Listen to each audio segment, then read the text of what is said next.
Hello and welcome in my tech valley. और एक कल एसक्यूएल के लेक्चर नंबर 3 में हम आ गए हैं और आज का हमारा टॉपिक है वेयर। ठीक है, वेयर इन सेलेक्ट स्टेटमेंट। तो वेयर को समझते हैं। चलो जी, लॉगिन करते हैं अपना CMD SQL PLUS Scott schema. ठीक है, यूज़र। तो पिछली लेक्चर में हमने टर्म इंट्रोड्यूस की थी, टाइगर क्लियर स्क्रीन। अच्छा, तो जी वेयर को समझते हैं। अभी तक मैंने आपको बताया कि हम जो ये सेलेक्ट लिखते हैं, सेलेक्ट स्टेटमेंट जो है, और उसमें हम यहाँ जो एक स्टेटमेंट की लिस्ट देते हैं और यहाँ एक टेबल देते हैं। ठीक है, तो मैंने आपसे कहा था कि ये जो स्टेटमेंट्स हैं ये उतनी बार एग्जीक्यूट होते हैं जितनी इसमें टपल्स हों। ठीक है, आज हम वेयर और इंक्लूड कर लेते हैं जी। अब देखिए वेयर क्या है। वेयर उन टपल्स को कंट्रोल करता है। ठीक है, मतलब वेयर के बाद यहां पर आप जो भी कुछ लिखेंगे, आप समझना, वेयर क्या करता है कि ये जो स्टेटमेंट है, ये वाला इधर, ये जो स्टेटमेंट है ये कितनी बार एग्जीक्यूट होगा, अब ये कंट्रोल करेगा। अभी तक क्या हो रहा था, फॉर ऑल मींस अभी तक इस टेबल में जितने भी लाइनें थी उन सभी लाइनों के लिए स्टेटमेंट एग्जीक्यूट होना था, है ना। लेकिन अब क्या होगा, अब देखिए यहां पर एक कंडीशन आप लिखेंगे। ठीक है, कंडीशनल स्टेटमेंट आप यहां देंगे। वो स्टेटमेंट जिस टपल के लिए ट्रू होगा वो टपल सेलेक्ट होगी। दोबारा बोलता हूं, देखिए यहां जो आप कंडीशन लिखेंगे, अब इसमें मान लीजिए इसमें तो एक ही टपल है, मान लो मैं यहां EMP लिख देता हूं। EMP में 14 है, तो EMP में 14 है, तो 14 हर टपल के लिए ये कंडीशन एग्जीक्यूट होगी। अब यहां पर कोई भी कंडीशन हो सकती है। देखिए मैंने पिछले लेक्चर में कहा था इससे कोई लेना देना नहीं है टेबल से, ये इस पे डिपेंडेंट नहीं होता। मतलब आप रखना चाहें रख लें, पर जरूरी नहीं है कि इस पे डिपेंडेंट ही हो, ये कोई इंडिपेंडेंट फैक्टर भी हो सकता है। वैसे ही ये चीज भी इस टेबल पर डिपेंडेंट नहीं होती है, ये इंडिपेंडेंट फैक्टर हो सकती है। तो अब समझिए कि यहां जो आप स्टेटमेंट लिखेंगे ना, वो हर टपल यानी कि 14 बार, इसमें जैसे 14 रो है ना, तो 14 टाइम्स ये चेक होगा। ठीक है, और जिस टपल के लिए ये स्टेटमेंट ट्रू हुआ वो टपल सेलेक्ट हो जाएगी। और उतनी बार जो टपल सेलेक्ट होंगी, मान लीजिए कोई मैं यहां पर ऐसा कुछ लिखूं जिसकी वजह से यहां से सिर्फ 4 टपल सेलेक्ट हों, तो ये स्टेटमेंट सिर्फ 4 बार एग्जीक्यूट होगा। ठीक है, चलिए एक एग्जांपल से समझते हैं। मान लीजिए मैंने यहां लिख दिया 3 ग्रेटर देन 2। ठीक है, ये एक रिलेशनल ऑपरेटर है और वेयर के साथ, वेयर 3 ग्रेटर देन 2 का मतलब होता है, एक बार ध्यान रखना, 3 ग्रेटर देन 2 का इंडिविजुअल मीनिंग नहीं है। मतलब क्या है इसका, अभी बताऊंगा। ठीक है, वेयर के साथ ही है इसका मतलब।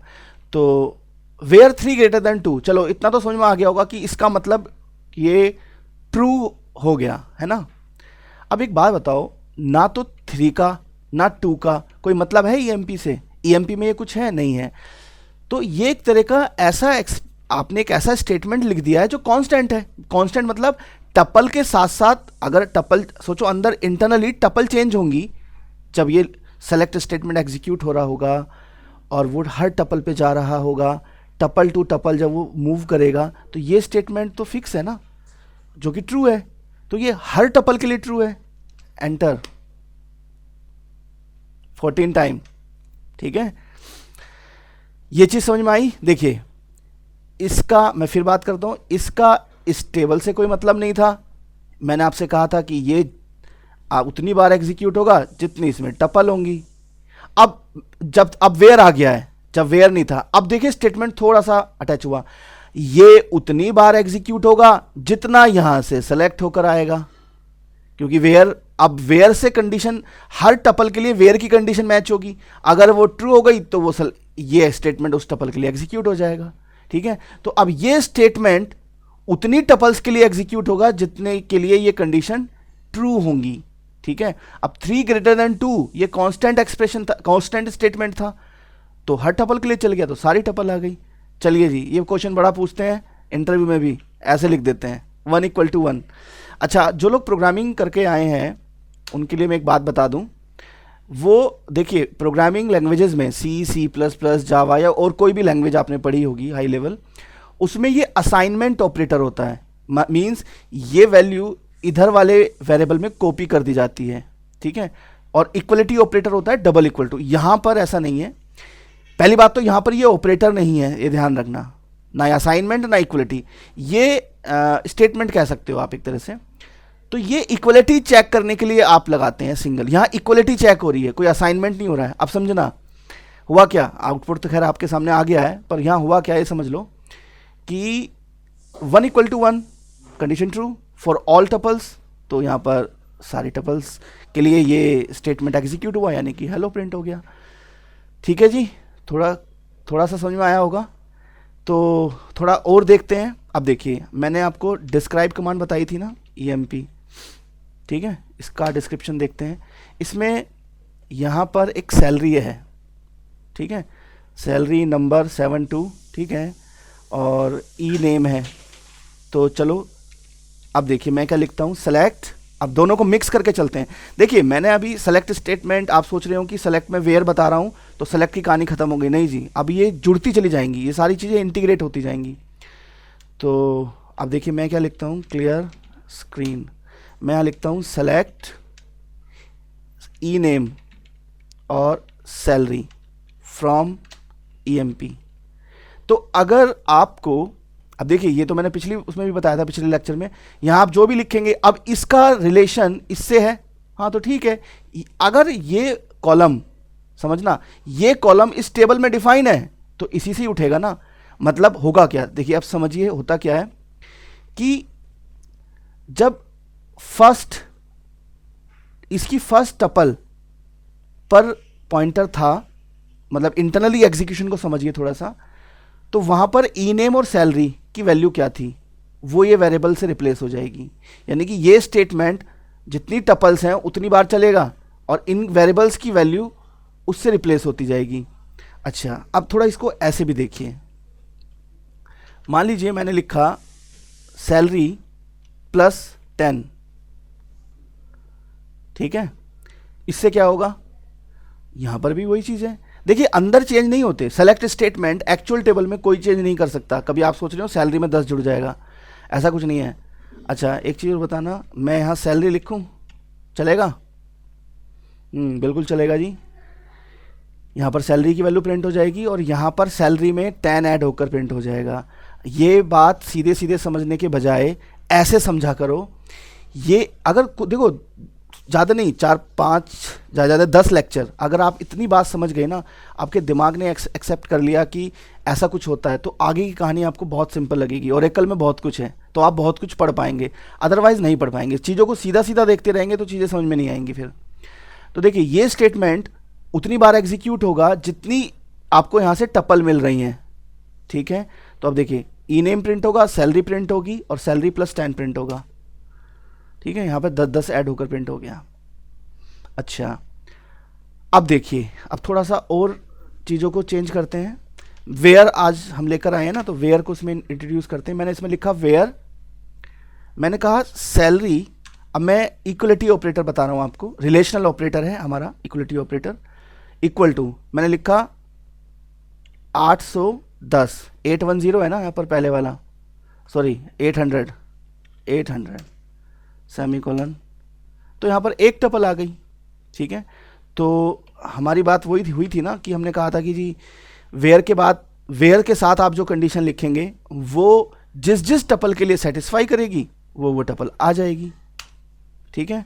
अच्छा अब थोड़ा सा और चीज़ों के अंदर जाते हैं। देखिए मैंने यहाँ पर इंट्रोड्यूस किए ये क्या है जी, रिलेशनल ऑपरेटर, ठीक है। इसको समझते हैं।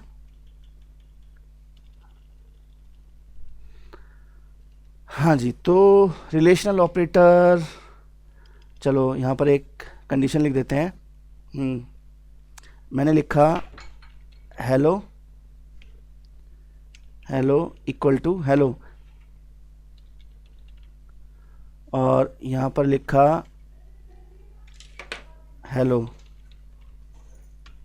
ठीक है, समझिए इसको थोड़ा सा, बताइए जी क्या होगा। और चलो ईएमपी ले रखे, हाँ ठीक है, चलो ईएमपी रखते हैं। बताइए। ठीक है,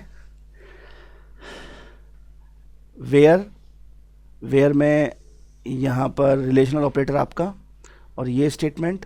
देखो मैं ऐसे स्टेटमेंट क्यों लिखता हूँ, आप कहेंगे सर ये तो मतलब कोई काम का तो है नहीं। देखिए काम का तो आप जब काम करेंगे, जब पढ़ लेंगे, समझ लेंगे, उससे पहले आपको जो अंदर की चीज़ें हैं, जो हिडन है, जो आपको दिखाई नहीं देती हैं, वो अगर आप समझ लेंगे ना तो फिर कहानी आसान हो जाएगी, तो आपको फिर काम की चीज़ें भी समझ में आने लगेंगी। वरना आप जो है ना प्रॉब्लम को मैप करेंगे क्वेरी में और उसको याद रखेंगे, बस यही काम रहेगा। ठीक है, एक्सपीरियंस आप फिर उसके उस चीज़ को, जो आपने देखा होगा जो 10 साल के 5-5 साल के एक्सपीरियंस वाले लोग हैं ना, उनका जानते हो एक्सपीरियंस का मतलब बहुत सारे लोगों का ये हो जाता है कि प्रॉब्लम को मैप कर देते हैं कॉरस्पॉन्डिंग क्वेरी में, बस क्योंकि उन्होंने वो चलाई हुई होती है। अगर उनको कोई नई क्वेरी मिल जाए ना, चाहे वो बहुत छोटी क्यों ना हो, 11th-12th में भी जो है ना माई एसक्यूएल पढ़ाया जाता है, एसक्यूएल पढ़ाया जाता है, वहाँ पर भी छोटे छोटे क्वेश्चन होते हैं, मैं आपको कराऊंगा, वो क्वेश्चन भी आएंगे। ठीक है, तो वो क्वेश्चन भी सॉल्व नहीं होते, और जो लोग 5-5 सालों से काम कर रहे हैं, ऐसा क्यों होता है? ऐसा इसलिए होता है कि वो प्रॉब्लम को मैप करते हैं बस सॉल्यूशन में, क्वेरी में, वो उन्होंने कई बार कर चुके हैं, तो उसको मैप करते रहते हैं, चीज़ों को अंडरस्टैंड नहीं किया हुआ है। ठीक है, तो ऐसी चीज़ों से चीज़ें अंडरस्टैंड होती हैं। लॉजिकल पावर बढ़ाइए। हुआ क्या, देखिए स्ट्रिंग कंपेयर हुई जी, स्ट्रिंग, इससे हमें एक चीज़ पता लगी, अच्छा ऑरेकल में स्ट्रिंग कंपेयर होती है ऐसे। ठीक है, अच्छा ये हेलो स्टेटमेंट, ठीक है, ये तो बार बार बात मैं बोल ही चुका हूँ कि 14 टाइम एग्जीक्यूट होगा। अब जरा यहाँ फोकस करते हैं थोड़ा सा, और वेयर में क्या मैं इसको अगर मैं एच कर दूँ कैपिटल तो कंपेयर होगा? सोचिए, ये सोचना मैं उनसे कह रहा हूँ कि सोचिए थोड़ा सा, जिनको थोड़ा उनको लगता है कि वो अपने आप को टेस्ट करें, उनको अगर वो पढ़ चुके हैं थोड़ा सा ओरेकल एसक्यूएल। ठीक है जी, एंटर, नो रो सेलेक्टेड, क्यों? इसका मतलब ये हुआ, जो अगर हम इसको, जो लोग बिगिनर्स हैं जिनको नहीं आती है एसक्यूएल, वो उनके हिसाब से देखें तो देखो इसका मतलब ये हुआ कि जो स्ट्रिंग है ना एसक्यूएल में, ओरेकल एसक्यूएल में स्ट्रिंग कंपैरिजन जो होता है वो केस सेंसिटिव होता है। मतलब स्मॉल लेटर में हेलो और कैपिटल लेटर, एक भी लेटर अगर चेंज हुआ तो ये डिफरेंस है, तो ये कंडीशन फॉल्स हो गई। अब देखिए क्योंकि ये कांस्टेंट कंडीशन है, मतलब हेलो इक्वल टू हेलो, हर टपल के लिए सेम ही स्टेटमेंट मिलता रहेगा उसे, तो ये क्या होगा, कंडीशन फॉल्स होगी, तो कोई भी टपल सेलेक्ट नहीं हुई, तो स्क्रीन पे एक भी बार हेलो नहीं आया। ठीक है, अच्छा अच्छा, इसका कुछ मतलब होता है?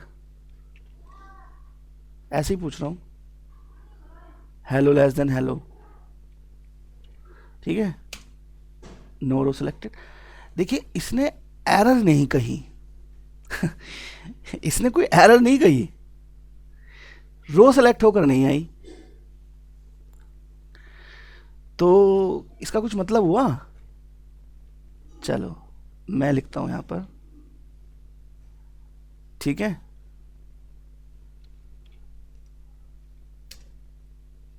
ये क्या हुआ, ये अमर हेलो से छोटा कैसे हो गया भाई? ठीक है, चलो एक क्वेरी और लिखते हैं,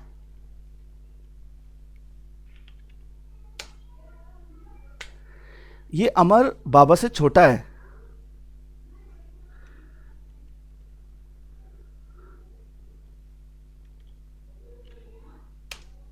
नो रो सिलेक्टेड। ठीक है, हाँ जी, तो बताइए जो लोग देख रहे हैं, कुछ आइडिया हुआ उन्हें कि क्या हो रहा है ये? अब देखिए जो लोग प्रोग्रामिंग कर कर आए हैं थोड़ी सी, वो इस चीज़ को नहीं समझ पाएंगे मेरे हिसाब से अभी, क्योंकि जो C++ जावा में अगर आपने अभी प्रोग्रामिंग की है तो वहाँ पर आपको ये ऑपरेटर ये काम करता हुआ तो नहीं दिखा होगा कि जो अभी कर रहा है। ठीक है, ये कुछ अजीब सा ही कर रहा है। देखिए जी, ये कंपैरिजन कर रहा है, ठीक है, ये एक पॉलीमॉर्फिक एंटिटी है। एक लैंग्वेज होती है पाइथन, तो पाइथन पॉलीमॉर्फिज्म के मामले में मेरी फेवरेट लैंग्वेज है जी। बहुत बहुत सारी चीज़ें उसने इम्प्लीमेंट की हुई हैं, तो आज के टाइम में तो बहुत ज़रूरी हो गई है वो।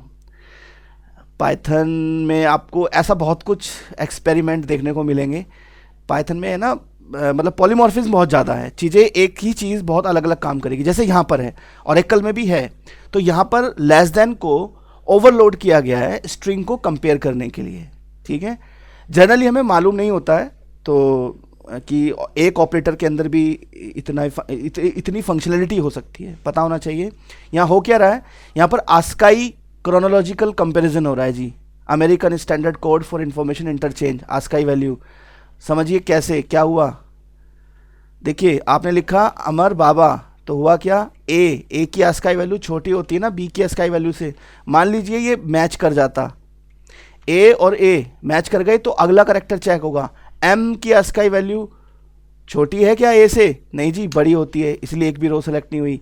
अब आप यहाँ पर एम कर दीजिए देखो, और यहाँ पर ए कर दीजिए, अब सारी टपल सेलेक्ट हो गई।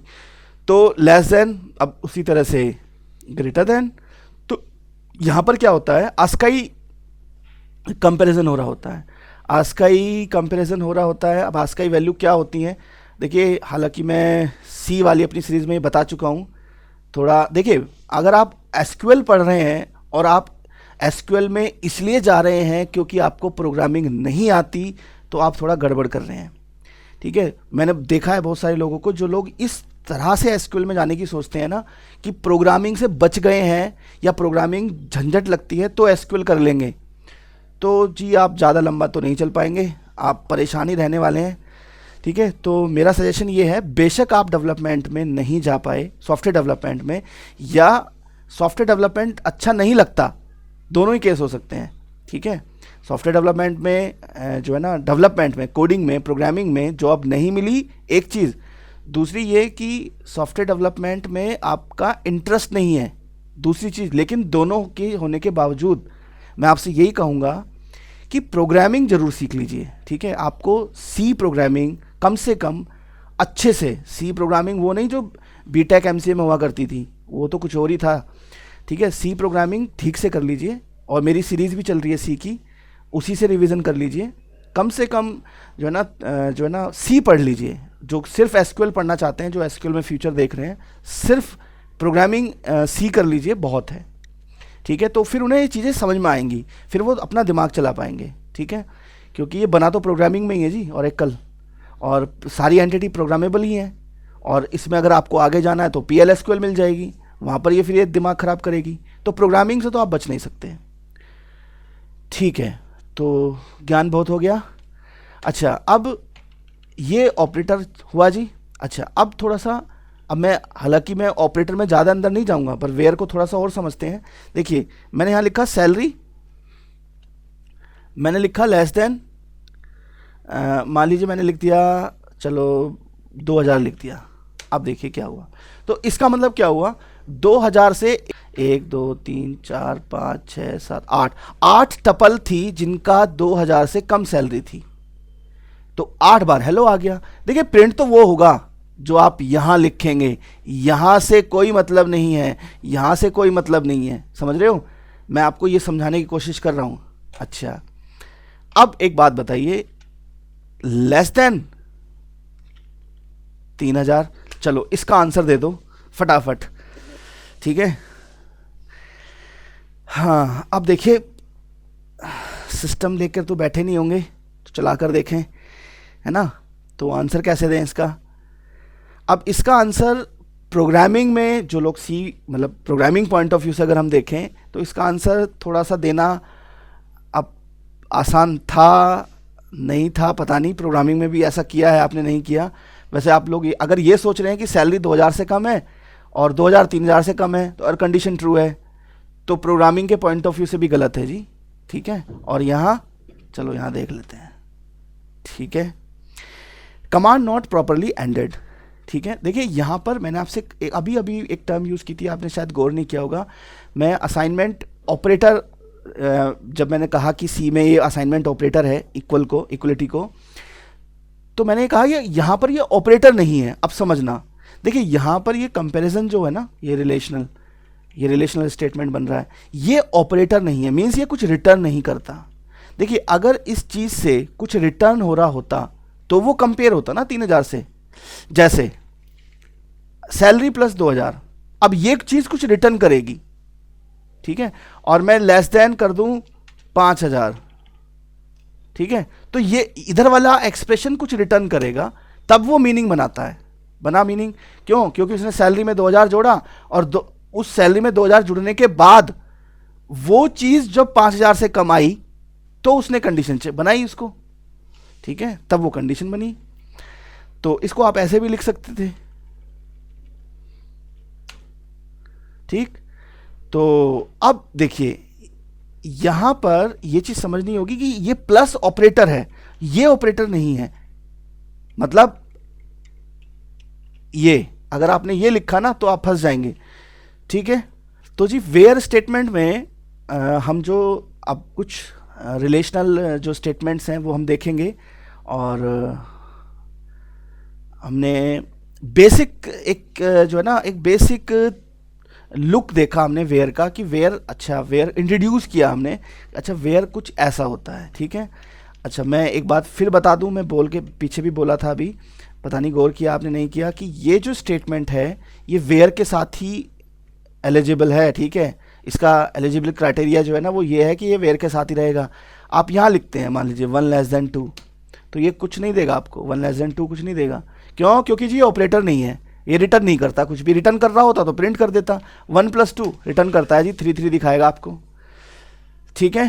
तो इसको एक बार और ध्यान से दोबारा से देखना, ठीक है, जो लोग अभी बिगनर्स हैं या जो लोग अभी इस लेवल से नहीं समझते हैं एसक्यूएल ओरेकल को, तो इसको थोड़ा दोबारा से सुने ध्यान से, ठीक है, और दिमाग में थोड़ा सा चलाएं इसको, और फिर हम नेक्स्ट लेक्चर में मिलते हैं जी। अच्छा ये लेक्चर अगर आपको इसमें कुछ डाउट हुआ है तो आप कमेंट कर दिया करो या मुझे मेल कर दो, जो मेरी वेबसाइट है उस पर जाओ, मेरी मेल आईडी है वहाँ पर, तो वहाँ पर मेल कर दो। जो भी डाउट हो, जो भी क्वेश्चन हो, मैं कोशिश करूँगा उसका आंसर देने की, ठीक है। और अगर पसंद आया तो लाइक कर दो और शेयर करो, ताकि जो आपको लगता है कि कोई दोस्त है आपका, उसको इससे हेल्प हो सकती है, वो इसको समझ सकता है, उसका फ़ायदा हो सकता है, तो शेयर कर दो, सब्सक्राइब कर लो, और कर लिया है तो थैंक यू। अच्छा जी, ठीक है, थैंक यू, बाय बाय।